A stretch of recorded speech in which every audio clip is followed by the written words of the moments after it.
आज का ये वीडियो बहुत ही इम्पोर्टेंट होने वाला है, क्योंकि आज के इस वीडियो में बिहार बोर्ड द्वारा जारी किए गए क्लास 10 के सोशल साइंस का ऑफिशियल मॉडल पेपर, इसके ऑब्जेक्टिव प्रश्नों को देखने वाले हैं। यहाँ हम टोटल 80 ऑब्जेक्टिव क्वेश्चन बहुत ही आसान तरीके से समझने वाले हैं। ये मॉडल पेपर इसलिए भी महत्वपूर्ण हो जाता है क्योंकि जो बोर्ड की परीक्षा होने वाली है उसका पेपर सेम इसी पैटर्न पर आधारित रहेगा। तो आप इस मॉडल पेपर को जरूर देख लें, इसके कुछ क्वेश्चन भी बोर्ड की परीक्षा में रह सकते हैं। कुल मिला के वीडियो आपके लिए बहुत ही महत्वपूर्ण होने वाला है और समय कम बचा है, तो आपसे रिक्वेस्ट है कि आप वीडियो को पूरा वॉच करें और वीडियो से लाभ उठाएं। तो चलिए वीडियो की शुरुआत पहले ऑब्जेक्टिव क्वेश्चन से करते हैं। वीडियो शुरू करने से पहले एक और बात का ध्यान देंगे, यदि वीडियो अच्छा लगता है, वीडियो से लाभ मिलता है तो वीडियो को लाइक करें। चैनल पर नए हैं तो चैनल को सब्सक्राइब करके बेल आइकन को दबा दें। साथ ही साथ इस वीडियो को अपने दोस्तों के साथ शेयर जरूर करें ताकि वे भी इस वीडियो को देखकर लाभ उठा सकें। तो चलिए हम पहला क्वेश्चन देखते हैं। भारतीय जनता पार्टी को किस पार्टी का पुनर्जन्म कहा जाता है? तो भारतीय जनसंघ पार्टी को जो है भारतीय जनता पार्टी का पुनर्जन्म कहा जाता है। चलिए हम 2 नंबर क्वेश्चन को देख लेते हैं। 2 नंबर क्वेश्चन में दिया हुआ है, दलित पैंथर्स नामक संगठन की स्थापना किस राज्य में हुई? तो ध्यान दीजिएगा, दलित पैंथर्स नामक संगठन की स्थापना जो है महाराष्ट्र में हुई। चलिए हम अगला 3 नंबर क्वेश्चन को देख लेते हैं। 3 नंबर क्वेश्चन में है, कौन सा संवैधानिक संशोधन नगरीय स्थानीय स्वशासन से संबंधित है? तो जो है 74वां जो है संवैधानिक संशोधन जो है नगरीय स्थानीय स्वशासन से संबंधित है। चलिए हम अगला 4 नंबर क्वेश्चन को देख लेते हैं। 4 नंबर क्वेश्चन में दिया हुआ है, बलवंत राय मेहता समिति ने अपने प्रतिवेदन में कितने स्तरीय पंचायती राज व्यवस्था की सिफारिश की थी? तो इन्होंने जो है त्रिस्तरीय पंचायती राज व्यवस्था की सिफारिश की थी। अगला 5 नंबर क्वेश्चन को देख लेते हैं। 5 नंबर क्वेश्चन में दिया हुआ है, भारत के प्रथम नगर निगम की स्थापना कहाँ की गई? तो भारत के प्रथम नगर निगम की स्थापना जो है मद्रास में की गई थी। चलिए हम अगला क्वेश्चन देख लेते हैं। 6 नंबर क्वेश्चन, सर्वप्रथम किस राज्य में महिलाओं को पंचायत में 50% आरक्षण दिया गया? तो बिहार राज्य में जो है महिलाओं को पंचायतों में 50% आरक्षण दिया गया। तो जब बिहार में नीतीश कुमार पहली बार मुख्यमंत्री बने थे तो उन्होंने जो है 50% आरक्षण का प्रावधान लाया। चलिए हम अगला 7 नंबर क्वेश्चन को देख लेते हैं। 7 नंबर क्वेश्चन में है, दल बदल कानून निम्न में से किस पर लागू होता है? तो दल बदल कानून जो है सांसदों और विधायकों पर लागू होता है। ये लोग जो है एक दल को छोड़कर, एक पार्टी को छोड़कर दूसरे पार्टी में आते जाते रहते हैं। ये देख ही रहे हैं, हमारे राज्य में या फिर केंद्र में ये सब होते रहता है। चलिए हम अगला क्वेश्चन देख लेते हैं। 8 नंबर क्वेश्चन। 8 नंबर क्वेश्चन में है, क्षेत्रवाद की भावना का कुपरिणाम है। तो क्षेत्रवाद की भावना का कुपरिणाम क्या है? अलगाववाद है। ये कैसे? मान लीजिए अलग अलग क्षेत्र के लोग हैं जो अपने अपने क्षेत्र की तरफ खींचकर बातें करने लगे, तो इससे जो है अलगाववाद पैदा होगा। तो इसमें ऑप्शन डी सही होगा। चलिए हम अगला 9 नंबर क्वेश्चन को देख लेते हैं। अर्थशास्त्र पुस्तक किसने लिखी? ध्यान दीजिएगा, अर्थशास्त्र की पुस्तक जो है चाणक्य ने लिखी है। चलिए हम अगला 10 नंबर क्वेश्चन को देख लेते हैं। 10 नंबर क्वेश्चन में दिया हुआ है, इनमें से किस देश की संघीय व्यवस्था अन्य से अलग है? तो ध्यान दीजिएगा, संयुक्त राज्य अमेरिका की जो है संघीय व्यवस्था अन्य देशों से अलग है। अगला 11 नंबर क्वेश्चन को देख लेते हैं। 11 नंबर क्वेश्चन में दिया हुआ है, भारत की संघीय व्यवस्था निम्न में से किससे प्रभावित है? तो भारत की संघीय व्यवस्था जो है वो कनाडा से प्रभावित है। अगला 12 नंबर क्वेश्चन को देख लेते हैं। 12 नंबर क्वेश्चन में दिया हुआ है, भारतीय संविधान की अनुसूची में राष्ट्रीय भाषाओं की सूची है।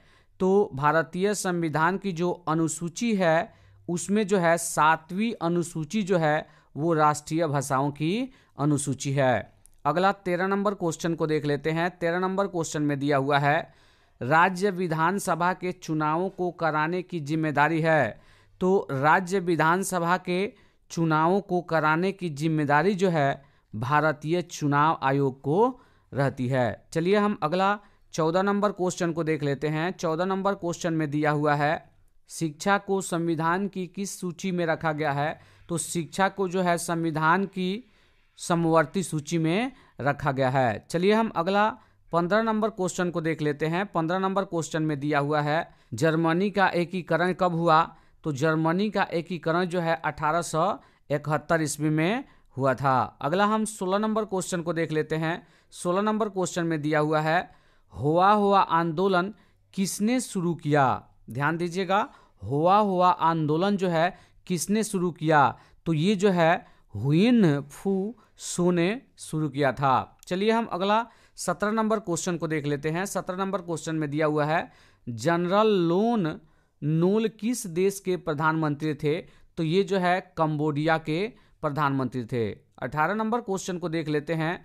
18 नंबर क्वेश्चन में दिया हुआ है मार्च 1946 में फ्रांस और वियतनाम के बीच होने वाला समझौता किस नाम से जाना जाता है? तो ये जो है हनोई समझौता के नाम से जाना जाता है। 19 नंबर क्वेश्चन को देख लेते हैं। 19 नंबर क्वेश्चन में दिया हुआ है गांधी जी ने साबरमती आश्रम की स्थापना कहाँ की? बहुत ही महत्वपूर्ण क्वेश्चन है। गांधी जी ने साबरमती आश्रम की स्थापना कहाँ की? तो इन्होंने जो है साबरमती आश्रम की स्थापना अहमदाबाद में की है।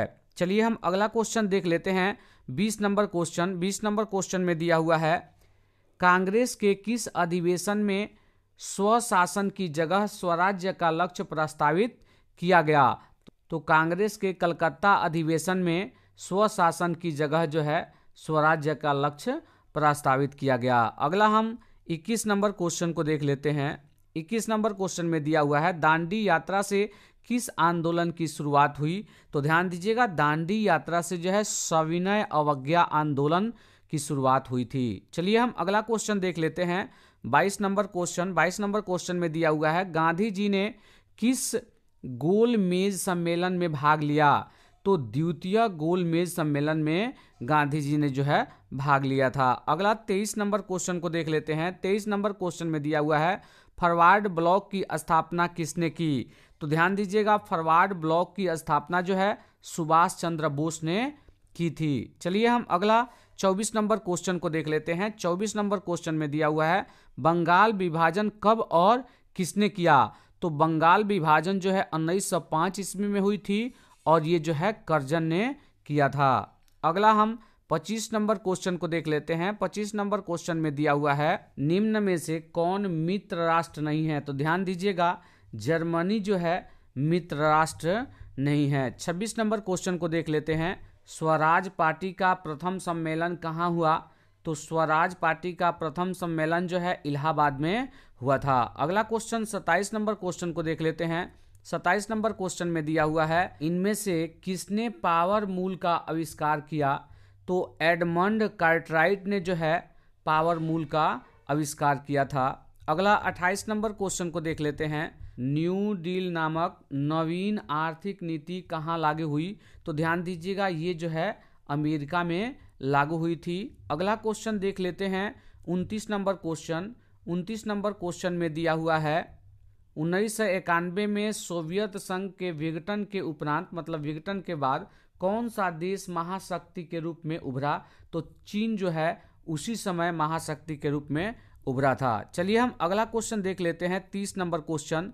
30 नंबर क्वेश्चन में दिया हुआ है इनमें से कौन देश दक्षेस का सदस्य नहीं है? तो बांग्लादेश जो है दक्षेस का सदस्य नहीं है। चलिए हम अगला 31 नंबर क्वेश्चन को देख लेते हैं। 31 नंबर क्वेश्चन में दिया हुआ है रूसो किस देश का रहने वाला था? तो रूसो जो है फ्रांस का रहने वाला था। चलिए हम अगला क्वेश्चन 32 नंबर क्वेश्चन को देख लेते हैं। अल हिलाल का संपादन किसने किया? तो अल हलील का संपादन मौलाना अबुल कलाम आजाद ने किया था। ये जो है भारत के राष्ट्रपति रह चुके हैं। चलिए हम अगला क्वेश्चन देख लेते हैं। 33 नंबर क्वेश्चन। 33 नंबर क्वेश्चन में दिया हुआ है गुटेनबर्ग ने सर्वप्रथम किस पुस्तक की छपाई की? तो गुटेनबर्ग ने सबसे पहले जो है बाइबल की छपाई की थी। चलिए हम अगला 34 नंबर क्वेश्चन को देख लेते हैं। 34 नंबर क्वेश्चन में दिया हुआ है महात्मा गांधी ने इनमें से किसका संपादन किया है? तो यंग इंडिया का संपादन जो है महात्मा गांधी ने किया है। चलिए हम अगला 35 नंबर क्वेश्चन को देख लेते हैं।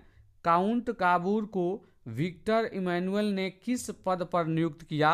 तो काउंट काबूर ने विक्टर इमैनुअल को प्रधानमंत्री के पद पर जो है नियुक्त किया था। चलिए हम अगला 36 नंबर क्वेश्चन को देख लेते हैं। 36 नंबर क्वेश्चन में दिया हुआ है वियना सम्मेलन की मेजबानी किसने की। तो वियना सम्मेलन की मेजबानी जो है मेटरनिक ने की थी। अगला 37 नंबर क्वेश्चन को देख लेते हैं। आंतरिक विद्रोहों को दबाने के लिए रूस में किस संगठन की स्थापना हुई। रूस के अंदर जो है आंतरिक विद्रोह होने लगा था, तो उस समय जो है चेका संगठन की स्थापना हुई थी। ध्यान दीजिएगा, चेका संगठन। चलिए हम अगला क्वेश्चन देख लेते हैं। 38 नंबर क्वेश्चन। 38 नंबर क्वेश्चन में दिया हुआ है भारत में उपभोक्ता संरक्षण अधिनियम की घोषणा कब हुई। तो भारत में जो है उपभोक्ता संरक्षण अधिनियम की घोषणा 1986 ईस्वी में हुई थी। चलिए हम अगला 39 नंबर क्वेश्चन को देख लेते हैं।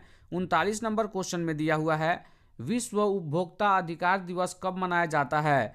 तो विश्व उपभोक्ता अधिकार दिवस 15 मार्च को मनाया जाता है। चलिए हम अगला 40 नंबर क्वेश्चन को देख लेते हैं। 40 नंबर क्वेश्चन में दिया हुआ है भारत में सर्वप्रथम राष्ट्रीय आय का अनुमान कब लगाया गया। तो भारत में सबसे पहले राष्ट्रीय आय का अनुमान 1868 ईस्वी में लगाया गया था। तो ये तो 40 क्वेश्चन हो गया, आगे भी हम करेंगे। याद रखिएगा 80 क्वेश्चन दिया रहेगा, जिसमें से 40 क्वेश्चन ही आपको करने हैं, इस बात का जो है ध्यान रखिएगा। चलिए हम अगला 41 नंबर क्वेश्चन को देख लेते हैं। 41 नंबर क्वेश्चन में दिया हुआ है गरीबी की तुलना किस अर्थशास्त्री ने कैंसर रोग से की थी।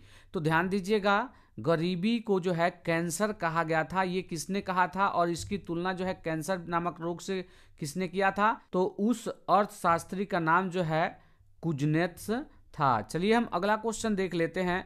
42 नंबर क्वेश्चन। 42 नंबर क्वेश्चन में दिया हुआ है मानव विकास सूचकांक में इनमें से किसे सम्मिलित किया गया है। तो मानव विकास सूचकांक में जो है जीवन स्तर को सम्मिलित किया गया है। चलिए हम 43 नंबर क्वेश्चन को देख लेते हैं। 43 नंबर क्वेश्चन में दिया हुआ है भारत में आर्थिक नियोजन का काम कौन सी संस्था करती है। तो भारत में आर्थिक नियोजन का काम जो है नीति आयोग नामक संस्था करती है। चलिए हम 44 नंबर क्वेश्चन को देख लेंगे। 44 नंबर क्वेश्चन में दिया हुआ है poverty and un British rule in India नामक किताब किसने लिखी। तो इस किताब को दादा भाई नारोजी ने लिखी थी। चलिए हम अगला क्वेश्चन 45 नंबर क्वेश्चन को देख लेते हैं। 45 नंबर क्वेश्चन में दिया हुआ है स्वीडन की मुद्रा क्या है। तो स्वीडन की मुद्रा जो है कोरोना है। देख लीजिए, ये सी कोरोना, वो वाला कोरोना नहीं, डरने की आवश्यकता नहीं, ये कोरोना जो है स्वीडन की मुद्रा है। चलिए हम अगला क्वेश्चन देख लेते हैं। 46 नंबर क्वेश्चन।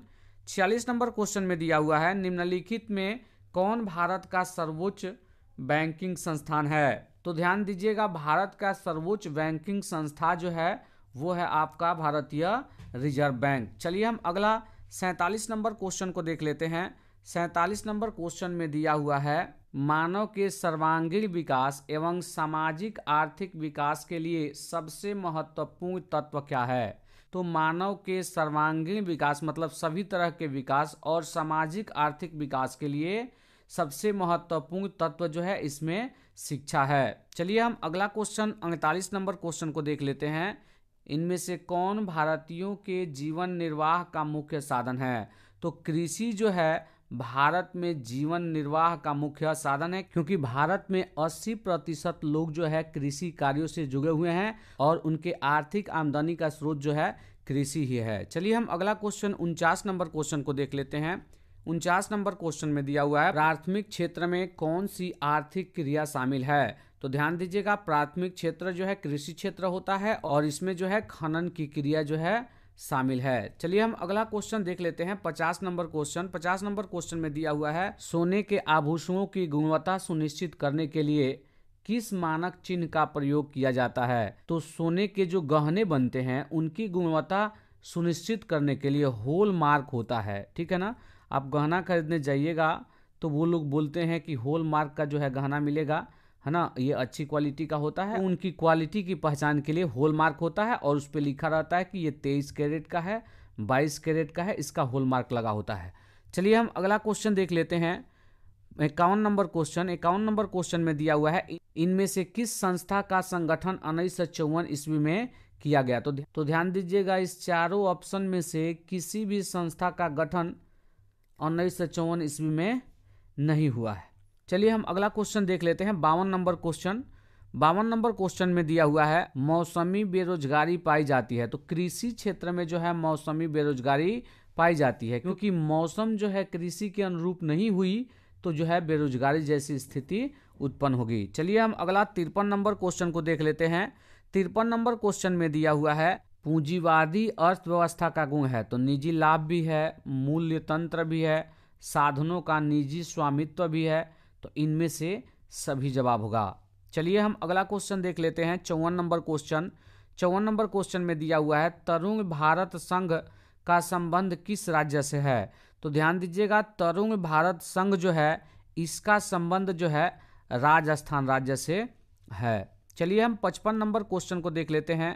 55 नंबर क्वेश्चन में दिया हुआ है रूस के सहयोग से किस विद्युत संयंत्र का निर्माण किया गया है। तो ध्यान दीजिएगा, रूस के सहयोग से जो है कुडनकुलम परमाणु विद्युत गृह का जो है निर्माण किया गया है। चलिए हम अगला क्वेश्चन देख लेते हैं, 56 नंबर क्वेश्चन। 56 नंबर क्वेश्चन में दिया हुआ है प्रारंभिक जीविका कृषि को इस नाम से भी जाना जाता है। मतलब प्रारंभिक जीविका कृषि को इनमें से किन नामों के द्वारा जाना जाता है।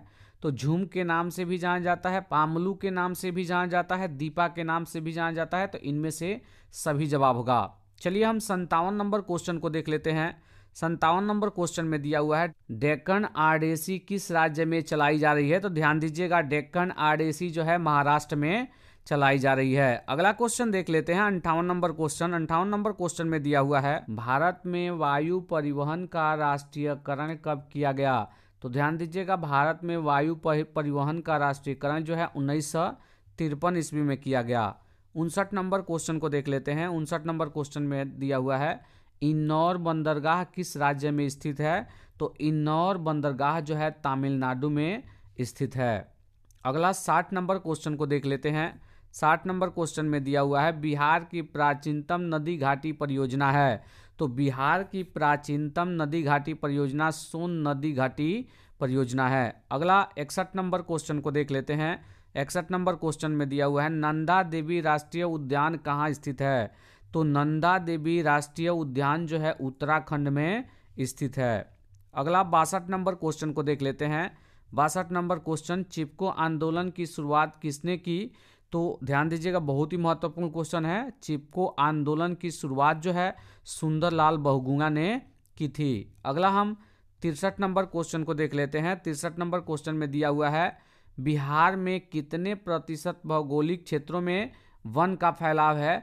तो ये जो है 7% भौगोलिक क्षेत्रों में जो है वन का फैलाव है। ये अगर नहीं ऑप्शन में आता है, अगर 7.1 आता है तो वो भी सही हो सकता है, ध्यान दीजिएगा। चलिए हम अगला क्वेश्चन देख लेते हैं, 64 नंबर क्वेश्चन।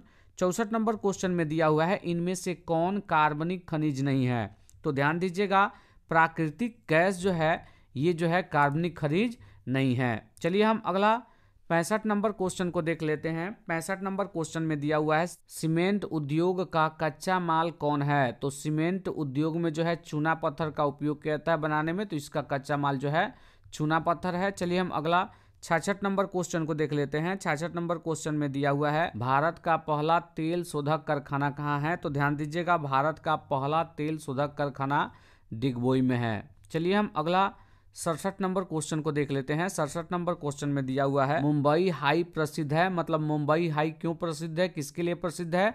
तो खनिज तेल हेतु जो है प्रसिद्ध है। 68 नंबर क्वेश्चन को देख लेते हैं। 68 नंबर क्वेश्चन में दिया हुआ है भारत की प्रमुख खदान फसल कौन है। मतलब भारत की सबसे अधिक खाई जाने वाली फसल कौन है। तो वो है चावल। चलिए हम अगला क्वेश्चन देख लेते हैं, 69 नंबर क्वेश्चन। 69 नंबर क्वेश्चन में दिया हुआ है जूट उत्पादन में कौन देश अग्रणी है। मतलब इन जो देश दिए गए हैं उनमें से जूट उत्पादन में कौन सा देश जो है आगे है। तो बांग्लादेश जो है जूट उत्पादन में अग्रणी है, मतलब आगे है। 70 नंबर क्वेश्चन को देख लेते हैं। 70 नंबर क्वेश्चन में दिया हुआ है इन राज्यों में कौन लौह अयस्क का अग्रणी उत्पादन है। मतलब जो राज्य दिए गए हैं 4, इनमें से जो है लौह अयस्क का उत्पादन जो है करने में सबसे आगे कौन है। अग्रणी माने सबसे आगे, तो सबसे अधिक जो है लौह अयस्क का उत्पादन जो है कर्नाटक करता है। चलिए हम अगला क्वेश्चन देख लेते हैं। 71 नंबर क्वेश्चन। 71 नंबर क्वेश्चन में दिया हुआ है, किसे बिहार का रेशम नगर कहा जाता है? तो भागलपुर को जो है बिहार का रेशम नगर कहा जाता है। अगला 72 नंबर क्वेश्चन को देख लेते हैं। 72 नंबर क्वेश्चन में दिया हुआ है, बिहार की अर्थव्यवस्था में किस क्षेत्र का सर्वाधिक योगदान है? तो भारत की अर्थव्यवस्था में जो है कृषि क्षेत्र का सबसे बड़ा योगदान है, क्योंकि बिहार एक कृषि प्रधान राज्य है और बिहार में सर्वाधिक आय जो होती है वो कृषि से ही होती है। इसमें जवाब कृषि होगा। चलिए हम अगला क्वेश्चन देख लेते हैं। 73 नंबर क्वेश्चन।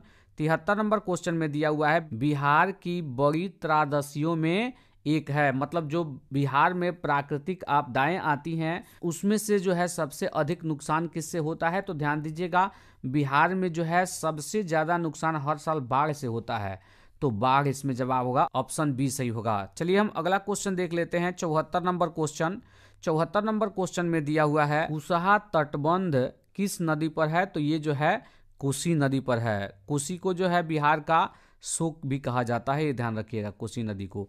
चलिए 75 नंबर क्वेश्चन को देख लेते हैं। सतलज नदी पर कौन सा कृत्रिम जलाशय बनाया गया है? तो सतलज नदी पर जो है गोविंद सागर नामक जो है कृत्रिम जलाशय बनाया गया है। चलिए अगला 76 नंबर क्वेश्चन को देख लेते हैं। 76 नंबर क्वेश्चन में दिया हुआ है, आपदा प्रबंधन का प्रमुख घटक कौन है? तो स्थानीय स्वशासन, स्वयंसेवी संगठन, गांव मोहल्ले के लोग, इनमें से सभी जवाब होगा। चलिए हम 77 नंबर क्वेश्चन को देख लेते हैं। 77 नंबर क्वेश्चन में दिया हुआ है, सुदूर संवेदी ग्रह का प्रयोग किस लिए किया जाता है? संसाधनों की खोज के लिए किया जाता है। चलिए हम अगला 78 नंबर क्वेश्चन को देख लेते हैं। 78 नंबर क्वेश्चन में दिया हुआ है, 26 दिसंबर 2004 को विश्व के किस हिस्से में भयंकर सुनामी आया था? तो ये जो है हिंद महासागर में जो है भयंकर सुनामी आया था और इससे बहुत बड़ा नुकसान जो है भारत में हुआ था। चलिए हम अगला 79 नंबर क्वेश्चन को देख लेते हैं। 79 नंबर क्वेश्चन में दिया हुआ है, भारत में अत्यंत विनाशकारी भूकंप आया था। तो भारत में जो है 1934 ईस्वी में जो है अत्यंत विनाशकारी भूकंप आया था। बिहार में भी जो है सर्वाधिक नुकसान हुआ था इससे। चलिए हम अगला 80 नंबर क्वेश्चन को देख लेते हैं। 80 नंबर क्वेश्चन में दिया हुआ है, सुनामी किस भाषा का शब्द है? तो ध्यान दीजिएगा, सुनामी जो है जापानी भाषा का शब्द है। तो हमने जो है 80 ऑब्जेक्टिव क्वेश्चन को समझा जो बिहार बोर्ड ने ऑफिशियल जो है सोशल साइंस का मॉडल पेपर जारी किया था। आशा करता हूं कि इस वीडियो से आपको लाभ जरूर मिला होगा। इसी के साथ आज का ये वीडियो यहीं पे समाप्त होता है। यदि वीडियो अच्छा लगा हो, वीडियो से लाभ मिला हो तो वीडियो को लाइक करें। चैनल पर नए हैं तो चैनल को सब्सक्राइब करके बेल आइकन को दबा दें। साथ ही साथ इस वीडियो को अपने दोस्तों के साथ शेयर जरूर करें। तो चलिए फिर से मिलते हैं एक नए वीडियो में, तब तक के लिए जय हिंद, वंदे मातरम।